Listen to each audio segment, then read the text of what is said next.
Hello everyone. The 2015 Pacific Games will be delivered, and if history is anything to go by, Papua New Guinea will win many medals as host. But the real winner will not be on the track and field, the basketball courts, the pool or the ringside.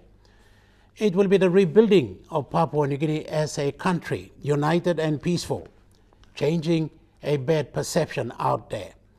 That's also one of the main objectives of the Papua New Guinea 2015 Pacific Games Limited, a company that's been incorporated especially for the Games, known otherwise as the Games Organizing Committee.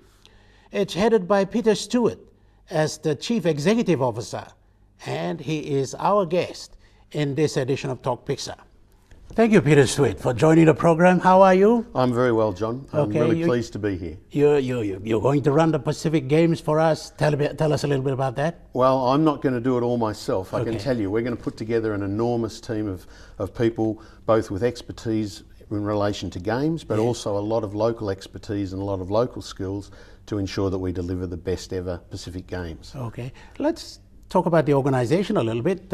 You are now in charge of an organization called the PNG 2015 Pacific Games Limited. It's like a company that's been formed to prepare for the games. Tell me about that. That's exactly right. So most games all around the world form a company that's sole role is to deliver the games. And that's what PNG 2015 Pacific Games is. We are commonly called the organising committee, and our sole reason for being is to deliver a successful games for Papua New Guinea. And after that? After that, we wind the company up and it no longer exists. Okay. You've been involved in organising games, big events, Commonwealth Games, Pacific Games, Olympics even. Tell us your experience here. Yes, this is my 10th Games. I've been working for 3 Olympic Games, 3 Commonwealth Games, and this is the 4th regional game that I've been the CEO of. So I come to Papua New Guinea with a lot of experience in relation to games, but every city is different and every country is different. Every game is different. Every games is different, and we will want to deliver a games that is uniquely Papua New Guinean. So things that I've done in the past won't necessarily be the appropriate way to do it here. So it's important for me to be supported by a whole range of local people who can say this is the way we should be doing it here, and to give me some assistance in how we do it uniquely Papua New Guinean. Okay, uniquely, it's a good line here, uniquely Papua New Guinean. How can we do it uniquely? Well, I think anybody who lives here, as I do, as you do, we know that Papua New Guinea is different from anywhere in the world, as are most other places. And so there are elements of Papua New Guinea that we need to be able to convey to the rest of the world so that they realise just what an amazing, amazing country it is. One of the key things that we want to do is in this, the 40th year of independence, we want to be able to showcase the fact that Papua New Guinea is a lot more than just digging things out of the ground. That we have capability and skills and people who can do almost anything. And delivering an event like this underpins that and shows the world that we can do all sorts of other things. Mr. Stewart, you were going to do this with a backdrop of an image that's out there of this country that's not really good. Look, I think that's very true. And as I travel around the Pacific, one of the questions that often gets asked to me is it going to be safe? Are we going to be okay when we come? This is from the teams that are going to visit. And I always say, well, I live here in Port Moresby. I play cricket in the local team. I'm involved in local things. I walk around the streets. Yes, there are some places that I'm careful about where I go at certain times, but that's no different to when I was living in Beijing or no different to when I was living in London. That's right. It's like that all around the world. The great explorer Dick Smith once said, you go everywhere, but you have to take some precautions. Exactly. Even right. in your own place. Exactly some precautions. Right. Yeah, it's just common sense. And those of us who live here know that there are appropriate ways to behave and ways not to behave. Yes. And we will help the athletes and the team officials to understand that as well. Okay.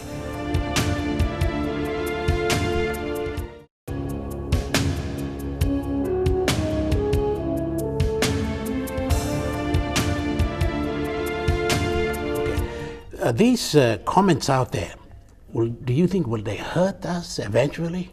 I think eventually what will happen is we will do such a fantastic job of delivering a games that everyone will go, I've totally changed my opinion of Papua New Guinea. I'm looking at it very differently. It is a place where I can do business. It is a place where I can visit and have a holiday. It is a place where I want to go and see some of the unique things that exist in Papua New Guinea. And that's one of the key benefits of running a major event like this, is the amount of broadcast that it carries, and the amount of almost free advertising that goes all around the world will help to change the perceptions of the country. Is that at the games, during the games, or prior to it, and shouldn't it be right now? It's both. It's both of those things. So we are already reaching out to the rest of the Pacific. In 2 weeks, we're going to the Wallace and Fortuna mini games. At that time, there is what's called a General Assembly, where we present to all of the teams who are there about what our planning is for these particular games. At that meeting, we will be explaining to them what our arrangements are, but mostly we'll be giving them images and we'll be giving them ideas about what it's going to be like to come and visit. Any other member of the Pacific will be there as well to see that? Every other nation from the Pacific will be there. All right, it's a good selling point. You're going to do that at home as well, Morata, I believe. Yeah, well, this morning we had a session. We run what we call our community engagement program, and it's about getting the people of Port Moresby to begin with, but we will be reaching out throughout all of Papua New Guinea to understand these games belong to the people. A large amount of the funding comes from their money, taxes, and so it's really important that the people of Papua New Guinea understand that these games belong to them. So often they're not sure how to get involved. They're not sure, how will I be able to have a part and a role within these games? That is true. So these community engagement programs that we run, we talk to them about the multitude of ways that they can get involved. So it ranges from, certainly there will be employment opportunities, particularly with our contractors in areas like security, catering, cleaning and waste. But also, we'll be looking for around 2,500 volunteers to work on the games. I can tell you, having been a volunteer at a major event, it is a once-in-a-lifetime opportunity. It's one of those things that you do it and you say, how amazing was that? I worked hard, it was very challenging, but I've got stories that I'm going to tell my family, my children, my grandchildren for the rest of my life.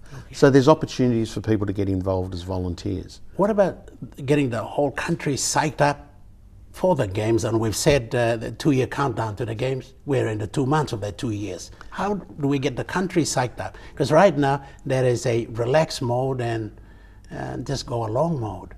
Well, there's a little bit of, we don't want them to get too excited. We don't want to get to the point where we get to the games and people say, oh my goodness, can we please just be finished with it?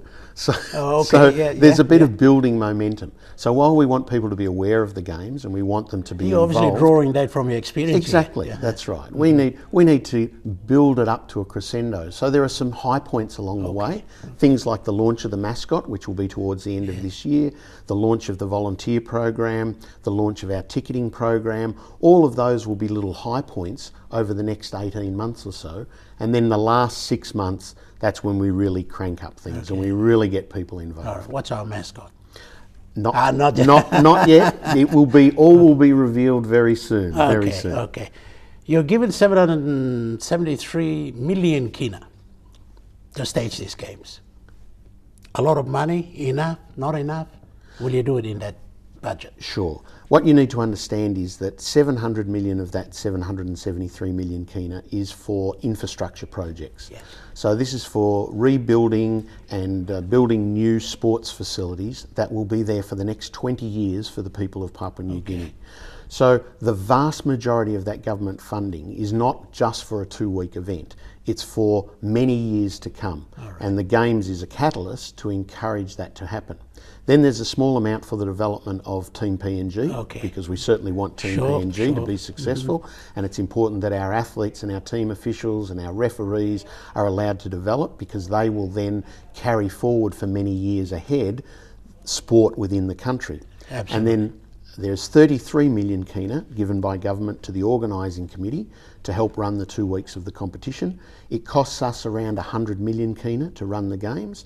We need to find the other 67 million kina from primarily corporate sponsors. Okay. And we have BSP on board as our official sponsor, and a number of others have come on board as You well. call them gold, bronze and silver, all that stuff. Platinum, gold Sure. supporters, and we have some really, really valuable partnerships starting to develop, and we hope that we will have a number more by the time we get to games time. Without that corporate support, we couldn't deliver the games.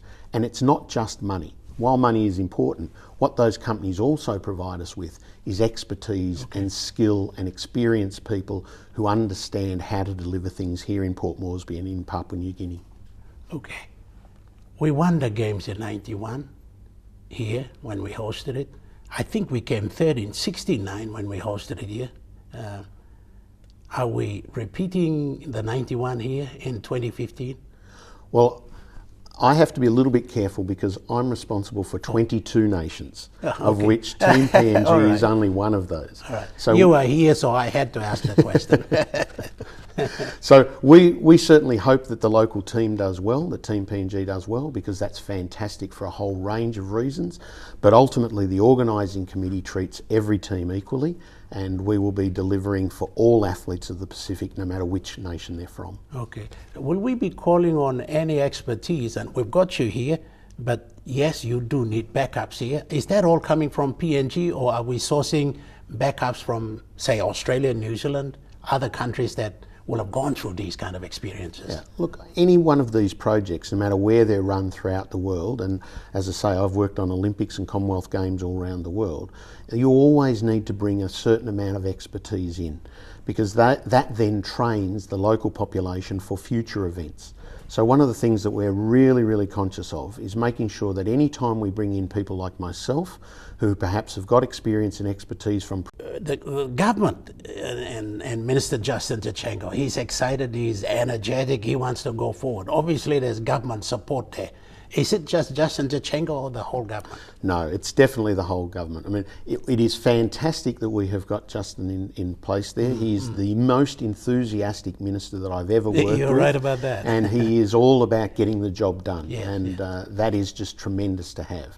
But I know, having had discussions through the minister, with other ministers and with the Prime Minister, that government is totally behind these games. Yeah. They see very much that this is an opportunity for us to showcase Papua New Guinea to the rest of the world, and that has long benefits in relation to business development, in tourism, in capacity building in our businesses.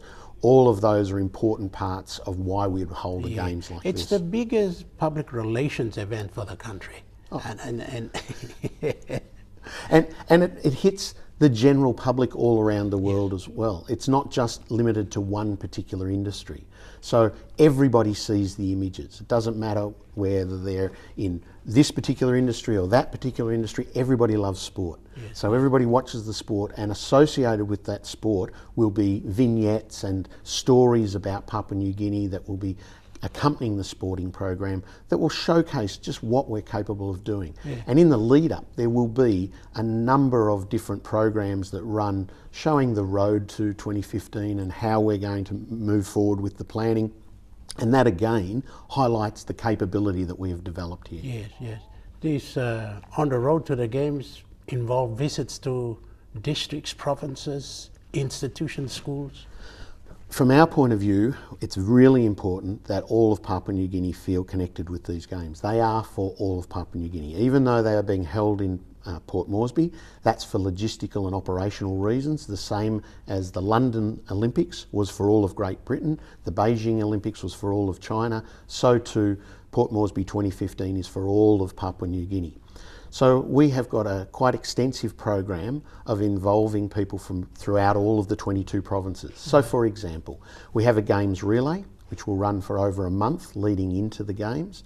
That will travel to every one of the 22 provinces. Okay. There'll be the opportunity hopefully for school children to have the relay pass by their school, go through their villages, or at least be nearby. Torch, a games torch? Well, whether it's a torch or whether it's a baton or exactly what it is, we're yet to announce. Okay. But it will be something that's symbolic of Papua New Guinea, and it will do the same sort of thing as those relays do. It will showcase to the world all of the variations and the diversity of Papua New Guinea.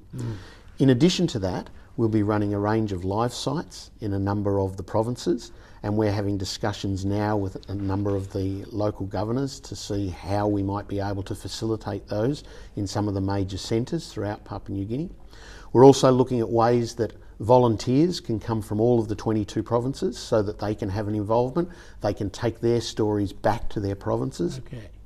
So there's a lot of work that we're doing to make sure that all of Papua New Guinea feel connected to the Games, and that most people, or all people in Papua New Guinea, can have a Games experience. Yep. Yeah, well, we're saying that this is the biggest PR for the country, but I think this is probably the biggest event to unite the country as well. And right now, 40 years of independence, you still have the rough edges of disagreement, ethnic differences, fights even. So this one will link it all together. As a passionate supporter of sport, I know that people here in Papua New Guinea love their sport, and they will get behind Team PNG, and they will get behind this event, because it has nothing to do with where you come from, it has nothing to do with your ethnic background, it's all to do with being Papua New Guineans. And it will be a fantastic uniting force to take across the world to show we are Papua New Guineans, and we're proud of what we've got, and we are a united nation. We are running out of time. Just one final point.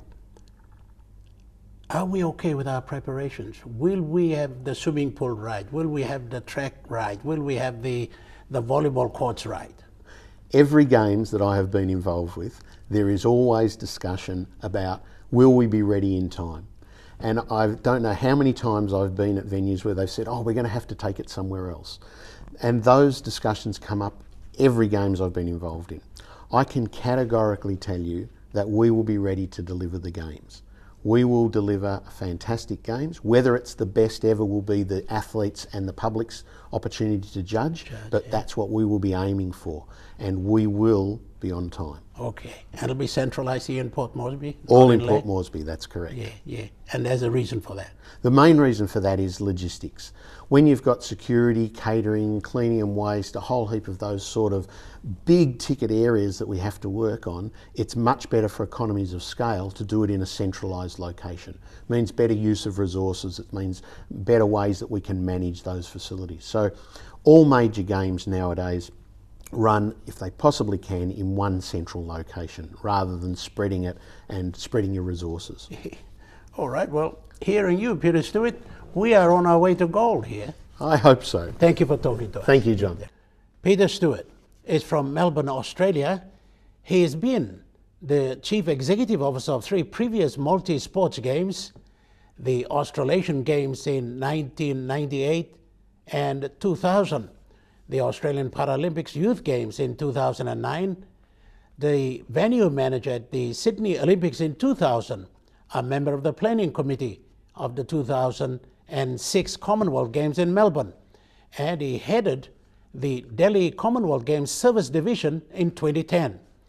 Backed by those experiences, Peter Stewart heads the PNG Organising Committee of the 2015 Pacific Games here in Port Moresby, Papua New Guinea. That's been Tok Piksa. Thank you for watching.